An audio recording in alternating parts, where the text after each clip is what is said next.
13 வயசு பொண்ணை 400 முறை ரேப் இருக்காங்க. ஒரு நாளைக்கு 8 பேர்ன்ற விதம் 2 மாசத்துல 400 பேர் சேர்ந்து ஒரு 13 வயசான பொண்ணை எங்கேயோ கிடையாதுங்க, நம்ம ஊர் சென்னையில் பிரபலமான சில பத்திரிகைகளையும் நியூஸ் சேனல்ஸ்லையும் மட்டும் வெளிவந்து 5 நாள் ஆச்சு. நவம்பர் 24 இந்த கேஸ் பற்றி வெளியில் வந்துச்சு. இதை யார் சம்மந்தப்பட்டிருக்கானா, நமக்கு பாதுகாப்பு தர வேண்டிய காவல்துறையினரில் சில பேரும் சில அரசியல் கட்சி பிரமுகர்களும். நான் அரசியல் கட்சியை மென்ஷன் பண்ணலங்க. அப்புறம் நான் கைகூலி காசு வாங்கிட்டு பேசுகிறேன், இல்லை அந்த கட்சி சார்ந்தவன் தேவையில்லாமல் பட்டம் கொடுப்பீங்க.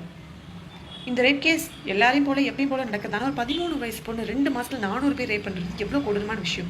இதை நான் சென்சிட்டிவாக பேசணும்னு நினைக்கல. பட் தென் எனக்கு வந்து யார் அந்த விஷயத்தை கேட்டாலும் எவ்வளோ கொடூரமாக இருக்குது. அந்த 13 வயசு உடம்புல என்ன இருக்கும்? ஒன்றுமே இருக்காது. அந்த பொண்ணு ரேப் நம்ம நாட்டுக்கு இல்லை நம்ம ஊருக்கு புதுசு கிடையாது.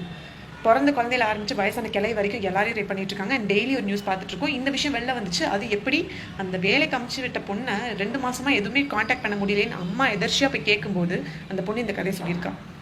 அப்போ இது வெளியில வந்து தான் அந்த விஷயம் வெளில வந்ததே தவிர, ஒரு வேலை இன்னொரு 6 மாசம் கழிச்சு அந்த பொண்ணை பார்த்துருந்தா அவன் நிலைமை இன்னும் கொடூரமா இருந்திருக்கும்.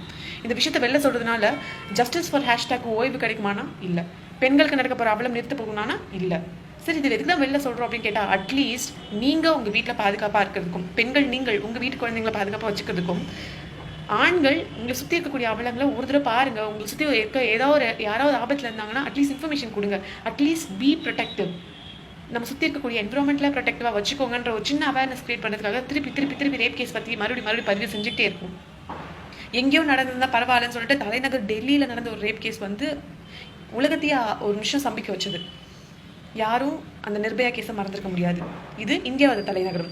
தமிழகத்தோட தலைநகரம் சென்னையிலே இந்த பாதுகாப்பு இல்லை. ஒரு 13 வயசு சிறுமி 400 தடவை ரேப் பண்ணப்பட்டிருக்கா. அதுவும் பெரிய பெரிய ஆண்களால், 40 வயசுக்கும் மீறின ஆண்களால் இத்தனை 100 தடவை ரேப் செய்யப்பட்டிருக்கா வெறும் 2 மாசத்துல. இதில் இன்னும் கேவலமான விஷயம் என்னன்னா, இதில் 6 பெண் புரோக்கர்கள் ஈடுபட்டிருக்காங்க. ஒரு பெண்ணுக்கு ஒரு பெண்ணாலே பாதுகாப்பு இல்லை.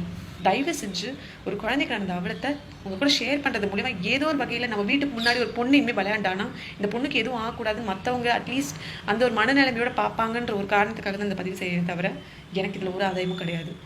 பெண்கள் மட்டும் இல்லை, ஆண்களுக்கும் ஆண் பிள்ளைகளுக்கும் பாதுகாப்பு இல்லை அப்படிங்கிற நிலையில் சென்னையில் இப்படி ஒரு சம்பவம் நடந்திருக்கு அப்படிங்கிறது நிஜமாக ரொம்ப கஷ்டமாக இருக்குது. ஏன்னா அதை நான் பதிவு செய்யணும்னு நினச்சேன், நான் பதிவு செஞ்சுட்டேன்.